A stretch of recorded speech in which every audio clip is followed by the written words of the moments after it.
झील के बाड़ा में आयोजित वन महोत्सव कार्यक्रम के दौरान मंच पर उस वक्त हलचल देखने को मिली जब क्षेत्र की समस्याओं को लेकर राष्ट्रीय लोक दल के कार्यकर्ताओं ने जल संसाधन मंत्री एवं भरतपुर जिला प्रभारी सुरेश सिंह रावत को ज्ञापन सौंपा। इस अवसर पर राष्ट्रीय लोक दल के राष्ट्रीय सचिव सुरेंद्र सिंह कंसाना के नेतृत्व में कार्यकर्ताओं ने 2 अलग-अलग ज्ञापन देकर मंत्री से जनहित से जुड़ी हुई अहम मांगों को शीघ्र पूरा करने की अपील की। इस ज्ञापन में प्रमुख रूप से झील का बाड़ा उप तहसील कार्यालय के लिए स्थायी भवन आवंटित करने की मांग उठाई गई। कंसाना ने बताया कि वर्तमान में उप तहसील कार्यालय को लहचौरा कला के अटल सेवा केंद्र में संचालित किया जा रहा है, जिससे लोगों को दस्तावेज संबंधी कार्यों के लिए काफी परेशानी का सामना करना पड़ता है। चलिए बढ़ेंगे आगे, बात करेंगे अब सिरोही की, जहां हरियाली की एक नई इबारत लिखी गई है। वन महोत्सव के तहत हरियालो राजस्थान कार्यक्रम का आयोजन किया गया। पिंडवाड़ा स्थित एक निजी फैक्ट्री परिसर में आयोजित इस समारोह में जिले की प्रशासनिक और राजनीतिक हस्तियों ने शिरकत की। कार्यक्रम की शुरुआत सभी अतिथियों ने एक पेड़ मां के नाम लगाकर की, जो कि इस मुहिम को एक भावनात्मक गहराई देता है। सांसद लुम्बाराम चौधरी ने कहा कि पिंडवाड़ा स्थित एक निजी फैक्ट्री परिसर में आयोजित समारोह में जिले की प्रशासनिक राजनीतिक हस्तियों ने शिरकत की। कार्यक्रम की शुरुआत सभी अतिथियों ने एक पेड़ मां के नाम लगाकर की, जो कि इस मुहिम को भावनात्मक गहराई देता है। सांसद चौधरी ने कहा कि राजस्थान सरकार ने 10 करोड़ पेड़ लगाने का लक्ष्य रखा है। सिरोही जिले में 15 लाख से अधिक पौधरोपण किया जा रहा है और यह अभियान जन भागीदारी से ही सफल होगा। इस मौके पर जिला प्रमुख अर्जुन पुरोहित, विधायक समराम गरासिया, प्रभारी सचिव अनिल जैन, कलेक्टर अल्पा चौधरी और एसपी डॉक्टर प्यारेलाल शिवरान सहित कई प्रशासनिक अधिकारी मौजूद रहे। कलेक्टर ने जिलेवासियों से आह्वान किया है कि केवल पौधा लगाकर इतिश्री ना करें, उसका पालन पोषण करें ताकि वह बड़ा होकर आने वाली पीढ़ियों को ऑक्सीजन दे सके। तो वहीं उपवन संरक्षक मृदुला सिंह ने अब तक पूरे हुए पौधरोपण लक्ष्य और भविष्य की योजनाओं पर प्रतिवेदन प्रस्तुत किया। हर पेड़ एक जीवन है और सिरोही अब इस जीवन को बचाने की मुहिम में कंधे से कंधा मिलाकर चल पड़ा है। को मालूम है कि जो पौधे लगाते हैं तो उसमें से कुछ पौधे, भले कोई भी खेती हो या पौधा हो, उसमें से कुछ पौधे जाते हैं। उसमें आपको भी ध्यान है, हमें भी ध्यान है, किसी भी कारण से, मगर जो पौधे लगते हैं उसमें से पौधे बचते भी है। और आगे इसके लिए आपको हमने कहा है, हमने आपने सुना भी होगा कि हमें पौधे लगाने हैं, उसके साथ साथ में पौधे को बचाना है। ये आपने सुना, हमारा उद्देश्य ये है कि पौधे लगाने नहीं है, पौधे को बचाने का भी उद्देश्य है। आपको मालूम है कि जो पौधे लगाते हैं तो उसमें से कुछ पौधे, भले कोई भी खेती हो या पौधा हो, उसमें से कुछ। चलिए इसी बीच रुक करेंगे अगली खबर का। 12 से खबर आपको बता रहे हैं, जहां शाहबाद में सच बेधड़क की खबर का असर देखने को मिला है। एडीएम जब्बर सिंह ने स्कूल का निरीक्षण किया है।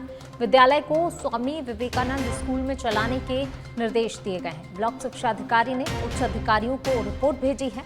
सच बेधड़क ने प्रमुखता से खबर दिखाई दी, जिसके बाद अब खबर का असर भी देखने को मिला। जर्जर स्कूल को लेकर प्रमुखता से सच बेधड़क न्यूज चैनल ने खबर चलाई। ग्रामीणों ने सच बेधड़क का आभार भी जताया है।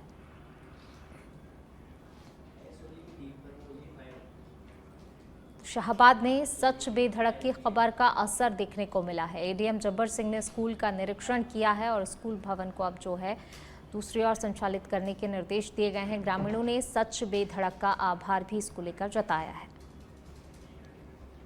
शाहबाद राजकीय उच्च माध्यमिक विद्यालय की खबर को लेकर सच बेधड़क ने प्रमुखता से उठाया था, जिसमें रियलिटी चेक की गई थी, जिसको लेकर आज उपखंड अधिकारी द्वारा बताया गया कि उसको खबर को लेकर तत्काल प्रभाव से बिल्डिंग को खाली कराकर मॉडल स्कूल स्थित प्राइमरी स्कूल में शिफ्ट किया जाएगा। शाहबाद राजकीय उच्च माध्यमिक। चलिए बढ़ेंगे आगे। पाली के सुमेरपुर से बड़ी खबर आपको बता रहे हैं। जर्जर हालत में तखतगढ़ का पुराना थाना भवन। नगर पालिका प्रशासन ने थाना भवन का निरीक्षण किया। ईओ मगराज चौधरी ने कहा ये भवन राजस्व विभाग के अधीन है। मरम्मत के लिए एसडीएम और कलेक्टर से राय ली जाएगी। नगर पालिका प्रशासन ने थाना भवन का निरीक्षण किया है। ईओ मगराज चौधरी ने कहा ये भवन राजस्व विभाग के अधीन है। तो देखिए जर्जर हालत में है ये भवन। मरम्मत के लिए एसडीएम और कलेक्टर से राय ली जाएगी। तस्वीरें आप देख सकते हैं कि किस तरीके से जो है जर्जर हालत में ये भवन पहुंच चुका है। पाली के सुमेरपुर से खबर बता रहे हैं, जर्जर हालत में तखतगढ़ का पुराना थाना भवन है। नगर पालिका प्रशासन ने थाना भवन का निरीक्षण किया।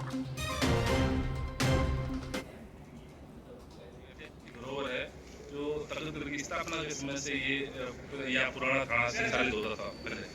तो इस समय से थाना खाली होने के बाद में ये जो बिल्डिंग है धीरे धीरे डैमेज होती गई और इसकी जो छीन पट्टियाँ लगी हुई है वो भी दरक गई है और ऊपर से पानी भी टपक रहा है। तो कल शिकायतें चली थी, उस संबंध में प्रशासन ने यहाँ आकर निरीक्षण किया और वास्तविक रूप से देखा कि ये बिल्डिंग मतलब जो है डैमेज हो चुकी है।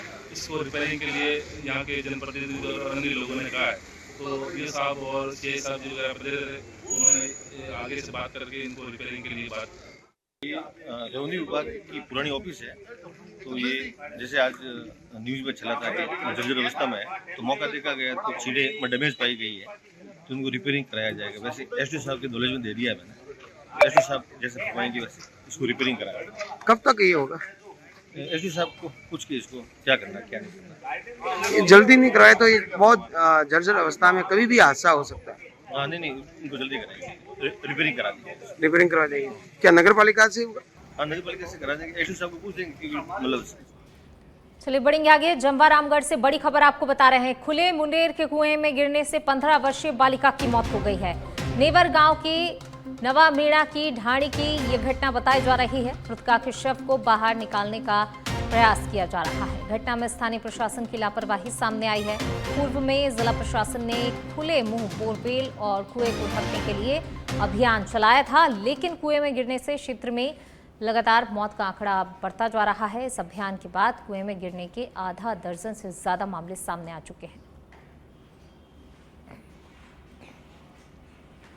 चलिए रुक करेंगे अगली खबर का। जयपुर से खबर, युवक ने छत से कूदकर आत्महत्या कर ली है। हरमाणा थाना क्षेत्र स्थित ब्रिज कॉलोनी की घटना है। सूचना मिलने पर पुलिस मौके पर पहुंची है। एफएसएल की टीम ने मौके पर पहुंचकर साक्ष्य जुटाए हैं। मृतक युवक सीकर के ठोई का रहने वाला है। पुलिस आत्महत्या के कारणों की जांच में जुटी है।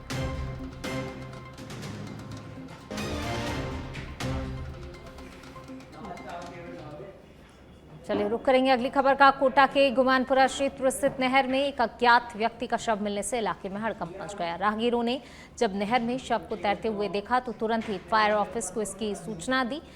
सूचना मिलते ही गोताखोरों की टीम मौके पर पहुंची और शव को नहर से बाहर निकाला। फिलहाल मृतक की पहचान नहीं हो पाई है और पुलिस द्वारा शव की शिनाख्त के प्रयास किए जा रहे हैं। तो वहीं शव को एमबीएस अस्पताल की मोर्चरी में सुरक्षित रखवाया गया है।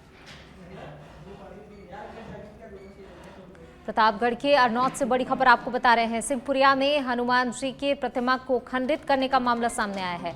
आरोपियों की गिरफ्तारी नहीं होने से हिंदू संगठनों में आक्रोश है।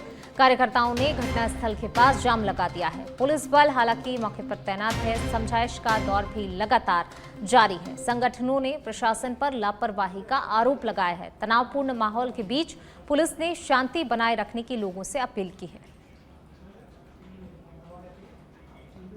चलिए बढ़ेंगे आगे। बात अगली खबर की। बांसवाड़ा जिले में बीते 24 घंटे में अच्छी बारिश हुई। कुशलगढ़ में सबसे ज्यादा 136 मिलीमीटर, माही डैम पर एमएममी और काकती में 78 मिलीमीटर बारिश दर्ज हुई है, जिसके चलते माही बांध का जलस्तर 278.05 मीटर तक पहुंच गया है। वहीं मध्य प्रदेश में हो रही भारी बारिश के चलते माही नदी खतरे के निशान से ऊपर बह रही है। तो वहीं लगातार माही के बढ़ते जलस्तर को देखकर कभी भी माही डैम के गेट खोले जा सकते हैं। इसके अलावा काकती डैम के 3 गेट खोले जा सकते हैं। पानी की निकासी अभी फिलहाल की जा रही है।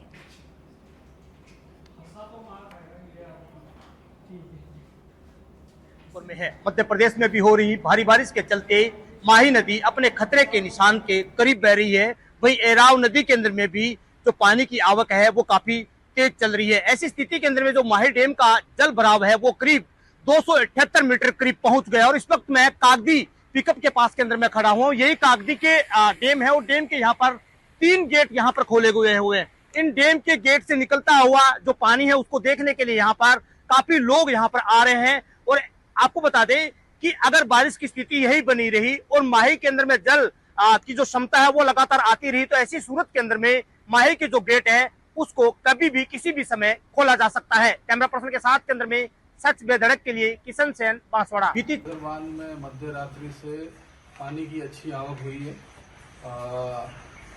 मध्य प्रदेश से आने वाली माही नदी के अंदर जल स्तर बढ़ा है और रात भर से तकरीबन 90 MCM पानी बांध में आया है अभी तक। इसके साथ में ही बांध की कुल भराव क्षमता 278.20 का लेवल हो गया है, जिस पर 1722 MCM जल संग्रहित हो चुका है। बांध का जल स्तर 278 होने के साथ में ही माही बजाज सागर बांध पर निर्मित माही हाइडल पावर स्टेशन से बिजली उत्पादन भी चालू हो चुका है। तकरीबन 2500 क्यूसेक पानी अभी बिजली उत्पादन में लिया जा रहा है और जो है वागड़वासियों के लिए बहुत खुशी की बात।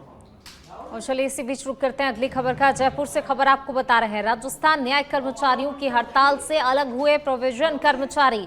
न्यायिक कर्मचारी संघ ने प्रोबेशन पर चल रहे कर्मचारियों को ड्यूटी देने के निर्देश दिए हैं।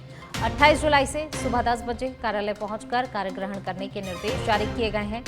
संघ प्रदेश अध्यक्ष सुरेंद्र नारायण जोशी ने सूचना जारी की है। कहा, प्रांतीय कार्यकारिणी और कर्मचारियों की सहमति से निर्णय लिया गया है। वहीं अन्य कर्मचारियों का सामूहिक अवकाश यानी कि हड़ताल जारी रहेगी।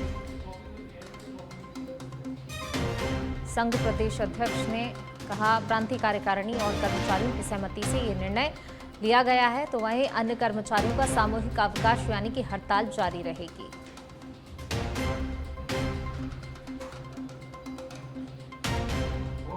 जयपुर से एक खबर और ज्यादा जानकारी के साथ हमारे एसोसिएट एडिटर निजाम कंटालिया जी हमारे साथ जुड़ गए हैं। निजाम जी, राजस्थान न्यायिक कर्मचारियों की हड़ताल से प्रोविजन कर्मचारी अलग हो गए हैं, क्या कुछ पूरी जानकारी? बिल्कुल, देखिए कि न्यायिक कर्मचारी की हड़ताल लगातार जारी है और इस बीच चूंकि राजस्थान हाईकोर्ट ने भी आदेश जारी किया है कि वो काम पे लौटे और उनके खिलाफ एस्मा लगाने तक के भी आदेश दिए हैं, लेकिन इसी बीच चूंकि न्यायिक कर्मचारियों ने साफ कहा है कि वो हड़ताल खत्म नहीं करेंगे। लेकिन जो प्रोबेशन पीरियड पे जो कर्मचारी चल रहे हैं, 2 साल की प्रोबेशन पीरियड होता है, उसके अंदर जितने भी कर्मचारी चल रहे हैं उन कर्मचारियों को कर्मचारी संघ ने ही अलग कर दिया और कहा कि वो जाके कल से काम पे लौटे, क्योंकि झुंझुनू जिला सहित कई जिलों में ऐसे खबरें आ रही है कि जो परीक्षा दिन यानी जो प्रोबेशन पे जो कर्मचारी है उनको बर्खास्त के निलंबित किया जा रहा है डिस्ट्रिक्ट जजों की तरफ से, क्योंकि ये पावर हाईकोर्ट ने ही अपने आदेश में दिए। तो अब इस मामले में कह सकते हैं न्यायिक कर्मचारी की हड़ताल को एक झटका जो है हाईकोर्ट से लगा था, उसकी पालना अब कह सकते हैं, उस आदेश की पालना जो है कैसे करते हैं या फिर ये सुप्रीम कोर्ट में अपील करते हैं, ये सामने। बिल्कुल जी, शुक्रिया आपका इस तमाम जानकारी को साझा करने के लिए।